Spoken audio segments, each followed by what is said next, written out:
వ్యవసాయ రంగంలో రైతాంగం ఎదుర్కొంటున్న ప్రధాన సమస్య సాగునీరు. పెరుగుతున్న జనాభాకు తగినంత ఆహారాన్ని ఉత్పత్తి చేయడానికి అనుగుణంగా వ్యవసాయానికి నీటి అవసరం కూడా బాగా పెరిగిపోతోంది. కానీ అదే సమయంలో తరిగిపోతున్న మంచినీటి వనరుల లభ్యత వల్ల నీటి అవసరాన్ని తగ్గించడానికి కొన్ని తక్షణ చర్యలు తీసుకోవాల్సిన అవసరం ఉంది. ఇందుకు రైతుల ముందున్న ఏకైక ప్రత్యామ్నాయం సూక్ష్మ నీటిపారుదల విధానం. బిందు తుంపర్ల సేద్య విధానం తీరుతెన్నులు, దీనివల్ల ప్రయోజనాల గురించి ఇప్పుడు తెలుసుకుందాం.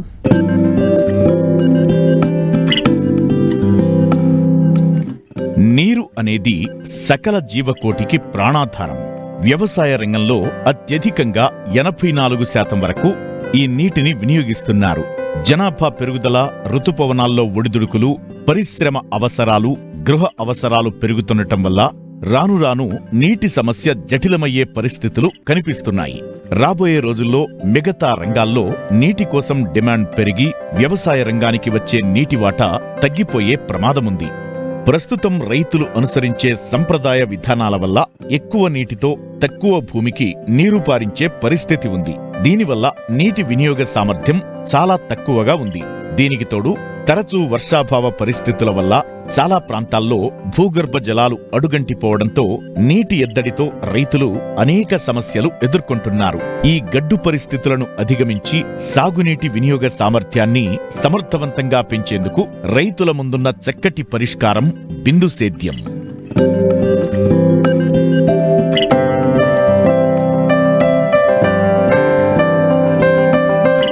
వ్యవసాయ, ఉద్యాన పంటల్లో వేటికైనా డ్రిప్ నీటిపారుదల పద్ధతిని ఉపయోగించుకోవచ్చు.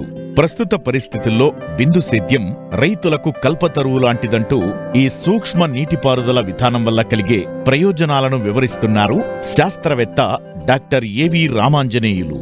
సాంప్రదాయ పద్ధతుల్లో వివిధ రూపాలలో నీరు అనేది నష్టపోతున్నాము. అట్లా కాకుండా అధునాతనమైన పద్ధతులను పాటించినప్పుడే మనం తక్కువ నీటితోనే ఎక్కువ విస్తీర్ణంలో పంటలు పండించడానికి మరియు ఉత్పాదకత పెంచడానికి, నీటి వినియోగ సామర్థ్యం పెంచడానికి కూడా ఆస్కారం ఉంది. అటువంటి అధునాతనమైన పద్ధతుల్లో సూక్ష్మ సేద్య నీటి పద్ధతులు అనేది ముఖ్యమైనది. ఇందులో కూడా బిందు సేద్య పద్ధతి అనేది అతి ముఖ్యమైనది. బిందు సేద్య పద్ధతి అంటే నీటిని మొక్కలు లేక చెట్ల అవసరాలకు తగినంతగా వేర్లకు దగ్గరగా బిందుల రూపంలో గనక నీరుని గనక ఇచ్చినట్లయితే దాన్ని బిందు సేద్యము లేక చుక్కల సేద్యం అని కూడా అంటాము. ఈ బిందు సేద్యంలో వివిధ రకాలు ఉన్నాయి. అంటే ఆన్లైన్ డ్రిప్ సిస్టమ్, అలాగే inline drip system, micro sprinkler system. మొదటగా ఆన్లైన్ డ్రిప్ సిస్టమ్ కనుక చూసినట్లయితే పండ్ల తోటల్లో అలాగే లేక ఉద్యానవన పంటల్లో ఎక్కువగా వరుసల మధ్య కానీ చెట్ల మధ్య కానీ దూరం అయితే ఎక్కువగా ఉంటుందో అటువంటి పరిస్థితుల్లో మనం ఆన్లైన్ డ్రిప్ సిస్టమ్ని వాడతాము. అంటే ఇందులో ఈ లేటరల్ పైపుల పైన రంధ్రాలు చేయబడి ఉండవు. మన అవసరాన్ని బట్టి మనమే ఎక్కడ అవసరమైతే అక్కడ రంధ్రాలు చేసుకొని డ్రిప్పర్ని అమర్చుకుంటాము. అందుకని పైపుల పైన డ్రిప్పర్ని అమరుస్తాం కాబట్టి దీన్ని ఆన్లైన్ డ్రిప్పర్ సిస్టమ్ అని అంటాం. తర్వాత ఇన్లైన్ డ్రిప్ సిస్టమ్ అంటే కనుక ఈ డ్రిప్ లేటరల్ పైపు లోపలలోనే కంపెనీలోనే మనకు డ్రిప్పర్లు అమర్చబడి మ్యానుఫ్యాక్చరింగ్ అనేది జరుగుతుంది. అంటే డ్రిప్పర్లు అనేవి పైపు లోపల ఉంటాయి కాబట్టి ఇన్లైన్ డ్రిప్పర్ సిస్టమ్ అంటాము. ఈ యొక్క ఇన్లైన్ డ్రిప్ సిస్టమ్ను ఎక్కువ భాగము క్షేత్రస్థాయి పంటలకు వాడతారు. ఈ ఇన్లైన్ డ్రిప్ సిస్టంలో డ్రిప్పర్లు అనేటివి ప్రతి 20 సెంటీమీటర్లకు లేక 30 సెంటీమీటర్లకు ఆ విధంగా 120 సెంటీమీటర్ల నిడివిలో అమర్చబడి ఉంటాయి. మనం పంటను బట్టి ఈ యొక్క ఇన్లైన్ డ్రిప్ సిస్టమ్ను ఎంపిక చేసుకోవాల్సి వస్తుంది. ఈ మైక్రోజెట్ సిస్టమ్ అయినా లేక మినీ స్ప్రింక్లర్ సిస్టమ్ అయినా తక్కువ సమయంలో ఎక్కువ నీటిని ఇవ్వాల్సి వచ్చినప్పుడు మనం ఈ రెండు పద్ధతులను వాడతాం. అయితే మైక్రోజెట్ సిస్టంలో కదిలే భాగాలు లేకపోవడం వలన ఎక్కువ దూరం వరకు మనం నీటిని వెదజల్లలేం. సో ఇటువంటి మైక్రోజెట్ సిస్టమ్ను జనరల్గా అరటి, సపోటా లాంటి ఉద్యానవన పంటలకు వాడతాం. అలాగే ఆయిల్ పామ్ కూడా ఈ యొక్క మైక్రోజెట్ సిస్టమ్ను వాడవచ్చు. అదేవిధంగా మినీ స్ప్రింక్లర్ సిస్టమ్ అంటే దీనిలో కదిలే భాగాలు ఉండడం వలన తక్కువ సమయంలో ఎక్కువ నీటిని ఎక్కువ దూరం వరకు వెదజల్లడానికి వీలవుతుంది. ఇటువంటి మినీ స్ప్రింక్లర్ సిస్టమ్ను పెద్ద పెద్ద చెట్ల నీడనగా పెంచే నర్సరీలు కానివ్వండి లేక కూరగాయల పంటలు కానివ్వండి ఈ యొక్క సిస్టమ్ను వాడవచ్చు. బిందు సేద్య పద్ధతిలో ముఖ్యంగా 3 భాగాలు ఉంటాయి.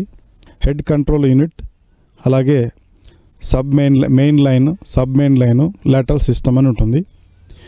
ఈ ముఖ్యంగా హెడ్ కంట్రోల్ యూనిట్లో వివిధ రకాల వాల్వులు, అలాగే ఫిల్టరింగ్ సిస్టమ్ ఉంటుంది.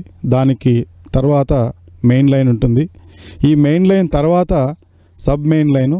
ఈ సబ్ మెయిన్ లైన్ నుంచి భూమిపైకి పరవడానికి వీలుగా లేటరల్ పైపులు లేక లేటరల్ గొట్టాలు అంటాము, ఇవి అమర్చబడి ఉంటాయి.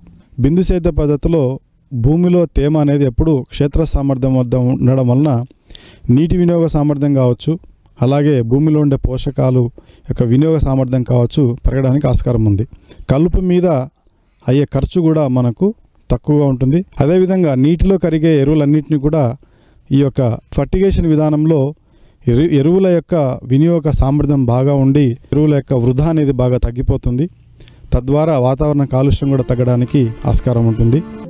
డ్రిప్ పరికరాలు సమర్థవంతంగా పనిచేయాలన్నా, మన్నిక ఎక్కువ కాలం ఉండాలన్నా వీటిలో ఉండే ఫిల్టర్స్, ఫ్లష్ వాల్స్ ను ఎప్పటికప్పుడు పరిరక్షించుకుంటూ శుభ్రం చేస్తూ ఉండాలి. చిన్న చిన్న గులకరాలు కానివ్వండి, మట్టి లాంటివి ఉంటే ఈ యొక్క స్క్రీన్ ఫిల్టరింగ్ చేస్తుంది. తద్వారా మంచినీరు మాత్రమే మనకు డ్రిప్ సిస్టంలోకి వెళ్ళి పంటలకు అందుతుంది. వీటిలో గనక పెద్ద రేణువులు కానీ, నాచు కానీ, కుళ్ళిన ఆకులు, సేంద్రియ పదార్థాలు ఉన్నట్లయితే శాండ్ ఫిల్టర్ను వాడవలసి ఉంటుంది. అదేవిధంగా హైడ్రోసైక్లోన్ ఫిల్టర్ అంటాము. ఇది నదులు లేక చెరువుల నుంచి మట్టితో కూడిన నీటిని డ్రిప్ సిస్టంలోకి పంపించాలనుకున్నప్పుడు, అదేవిధంగా బోరు బావుల నుంచి నేరుగా నీటిని డ్రిప్ సిస్టంలోకి పంపించాలనుకున్నప్పుడు పెద్ద పెద్ద ఇసుక రేణువులు, గులకరాళ్ళు కానీ ఇటువంటివి మనకు హైడ్రోసైక్లోన్ ఫిల్టర్ ద్వారా ఫిల్టర్ చేయబడతాయి. ఈ యొక్క ఫిల్టర్స్ అన్నిటిని కూడా ప్రతి 3 నుంచి 7 రోజులకు ఒకసారి శుభ్రపరచుకోవడం అనేది చాలా అవసరం ఉంటుంది. ఈ విధంగా శుభ్రపరచుకుంటూ ఉంటే మనకు డ్రిప్ సిస్టమ్ అనేది ఎక్కువ రోజులు మన్నిక ఉండడానికి వీలవుతుంది. డ్రిప్ పైపుల నుంచి నీటి సరఫరా తగ్గినప్పుడు, ఇతరత్రా మలినాల వల్ల పైపుల నుంచి నీటి సరఫరాకు ఆటంకం ఏర్పడినప్పుడు పైపులను యాసిడ్తో శుభ్రపరచుకోవాల్సి ఉంటుంది. ఈ యాసిడ్ ట్రీట్మెంట్ అంటే ఆమ్ల ప్రక్రియ అంటాము, లేక ఆమ్లంతో చర్యనొందించడం అంటాము. దీనికోసము హైడ్రోక్లోరిక్ ఆమ్లము తక్కువ గాఢత కలిగినది తీసుకొని, అంటే వెంచురీ ద్వారా ఫర్టిగేషన్ ఏ విధంగా అయితే ఇస్తామో ఈ యాసిడ్ని కూడా మనం డ్రిప్ సిస్టంలోకి చొప్పించాలి. ఈ విధంగా యాసిడ్ను పంపించిన తర్వాత 24 గంటల పాటు డ్రిప్ సిస్టమ్ను మనము ఆఫ్ చేసి పెట్టుకొని 24 గంటలు గడిచిన తర్వాత ఫ్లష్ వాల్స్ అన్నీ కూడా ఓపెన్ చేసి డ్రిప్ సిస్టమ్ను ఆన్ చేయవలసి ఉంటుంది. ఆ విధంగా చేయడం వలన ఈ ఆమ్లము మలినాన్నింటిని కూడా బయటికి పంపించడానికి ఆస్కారం ఉంటుంది. తద్వారా డ్రిప్ పరికరాలన్నీ కూడా శుభ్రపరచబడతాయి. ఈ బిందు సేద్య పద్ధతిలో లాభాలు కనుక చూసినట్లయితే నీటి ఆదా అనేది 15 నుంచి 40% వరకు, ఎరువుల ఆదా దాదాపు నుంచి 15% వరకు మనకు ఉండడానికి ఆస్కారం ఉంటుంది. ఇదే విధంగా దిగుబడిలో పెరుగుదల అనేది చూస్తే 50 నుంచి 70% వరకు, ఇంకా 100% వరకు వివిధ పంటల్లో మనం నమోదు కావడం గమనించడం జరిగింది.